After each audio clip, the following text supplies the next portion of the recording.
Hello people, welcome to my channel Marriage Manenos. It's your girl Shelly Kiki. Thank you so much guys for joining me once again. Atakama, it's on your screen. If you're new here, karibu sana. Kindly subscribe, like and share. And if you've been here before, thanks guys for your support. Thank you for subscribing, thank you for liking, thank you for sharing guys. Asante for all of your comments. Of late guys, nimeona comments zenu and most of you people don't believe in marriage. I'm like shocked, nimeshtuka, cause it pushed me to a point that I've been going around asking people what is marriage, if they believe in marriage. And the funny thing, 90% of the people I've talked to cannot define marriage in a sentence. They cannot define the word marriage in one sentence. So guys, karibu sana. Like, subscribe and share. And today I have thought that I should start by defining what is marriage. Before I go ahead to talk about all this marriage issue, we should first of all get to know what really marriage means. So guys, marriage simply means it's a union between two people. That's like the whole thing in a nutshell.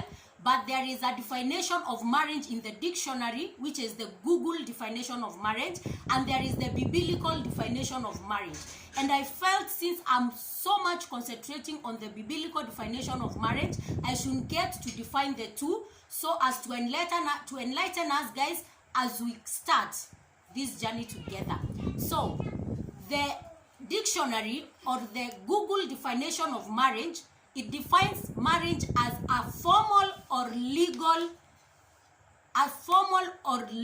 or a recognized union between two people who have a personal interest. Weird, right? But when I read that statement, like everything came to perspective.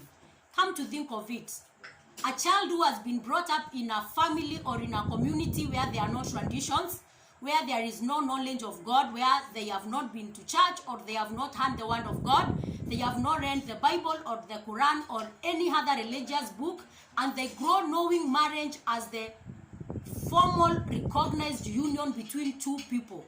No wonder the world is what it has turned into today. People are getting married to their own gender.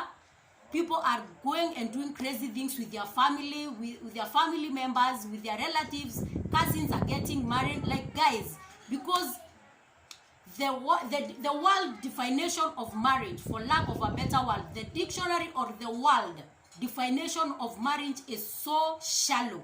It is so shallow that even if a father marries a daughter, it's recognized as marriage as long as it is legal and it is recognized in the jurisdiction of whichever country or state they are in. The second definition of marriage in the dictionary, it's a mixture of two elements. Manze ilini take back to time. Like when I was in Primo, our English teacher would tell us to marry, like two lockers ama two desks, mkae pamoja so that you can share a book. Eti, let's say like me, Kiki and the other chair marry so that you can read a book. As in where you come and you become one. Two units or two elements, they come together and they become one. And when you take this concept into marriage, it defines the whole thing of marriage, how two people from different backgrounds, from different beliefs, people who have been brought up differently with two different ways of life, they just come together and blend and they become one thing.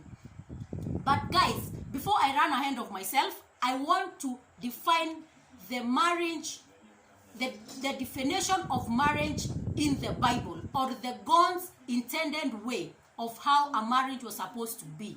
So, in the Bible, it defines marriage as a covenant. That is huge. It's like huge, guys. The Bible defines marriage as a covenant.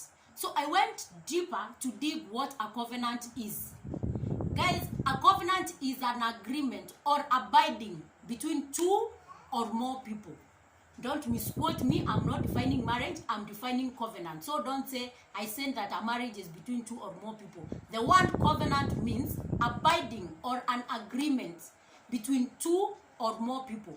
And covenant is very different from a promise, because a promise is a one that you say which has no affirmation, it has no witnesses, it's something that you say out of your heart and you can keep it or break it. But a covenant is sealed. It has one, a covenant must have abiding. There must be something that you do to symbolize or to indicate that you are in a covenant. No wonder people do weddings. Secondly, a covenant requires witnesses. We cannot get into a covenant just me and you. A covenant must have a third or a fourth party so that they can act as a witness. Another thing, guys, a covenant is made in public. And the intention of making a covenant in public is so that every party is aware of what they are getting into. Kusikue kuna mtu amekuwa coerced into what they are getting into. Everybody understands, because the fifth point that I came to learn was that a covenant has consequences when you break it. So it's done in public where everybody has a consent of what they are doing. They are aware of what they are doing, because the moment you get into a covenant, when you break it, there are consequences. So God intended for a marriage to be something that was permanent and legal, something that was recognized, something that was meant in public. That is why he intended, or he framed marriage as a covenant. And that's why a marriage is defined or explained in the Word of God as a covenant. So, guys, when you read back in the Jewish culture or in the Jewish tradition, a man would sign a document indicating that he knew that he was going to take care of the wife, not only the financial or the material things, but also her emotions. Ndio maana tunaitishanga fair, by the way, started way back. And don't ask me mbona tunakulanga fair. Kama tulikula the fruit of the garden of Eden, fair ni mambo madogo. But anyway, guys, on a serious note, when you're getting into a covenant, like in this case a marriage, you get into a marriage knowing the responsibilities that come along with the covenant that you want to get into. So, guys, when you go back into the ancient, like when the Jews were getting married, they would come into a ceremony. That ceremony was to symbolize or to indicate that that person that is getting married, they have come out of one phase into another phase. That is why in the Garden of Eden, after God had created Adam and Eve, he said, for this reason, a man shall leave his father and mother, and together they shall become one. Because, as I defined earlier, a marriage is a mixture of two elements. In this case, two people will come together and they will become one. They will marry, they will join, they will become one thing. So, guys, heading forth, as we go to discuss the challenges, the work that is put in a marriage, the expectations of every spouse as they get into a marriage, the requirements of this covenant of a marriage, I wanted to just kick it off by simply defining what is a marriage. Kwa sababu wengine wetu, we were just born and we found our parents married and we don't have any clue of what we are supposed to do or how we are supposed to go about it. So we end up getting married for all the wrong reasons. We get married because our peers are getting married. We get married because we have found someone that has good money, has a good job, has a car that you envy. We end up to get married for all the wrong reasons. And for this reason, so many marriages are breaking. So many marriages are not fulfilling the God intention of bringing two people together. Because the Word of God says that the intention of God creating the scenario of a marriage or the marriage thing was so that a man and a woman could come together, one, to bring a godly offspring, to bring children that they would raise in the ways of God, and two, to give glory to God.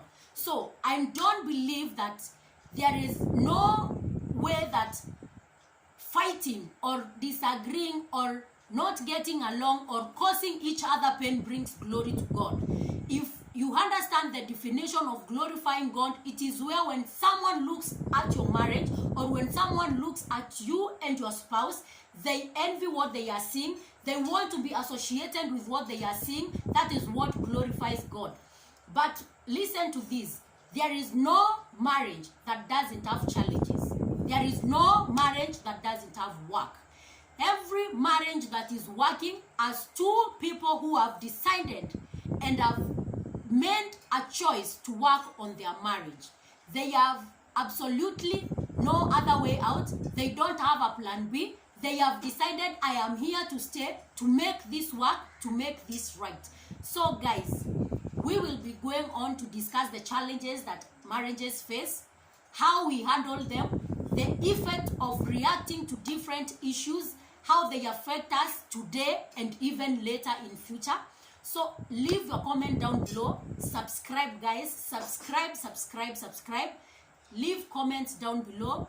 Tell me what is the greatest challenge that you have faced. What mistakes did you make that you think you would have made different? You would have made different choices. Tell me one of the greatest things that you have learned in your marriage or in the work that you have worked with your partner. Tell me how your strength or your weaknesses have been amplified in marriage, because all these things come together when two people come together. Your strengths are amplified, your weaknesses are amplified. People start seeing what you do wrong, what you are not able to do, what you do right, and there is a lot of judging and all those things. So leave a comment down below guys and tell me. Until we meet next Friday, ciao, God bless.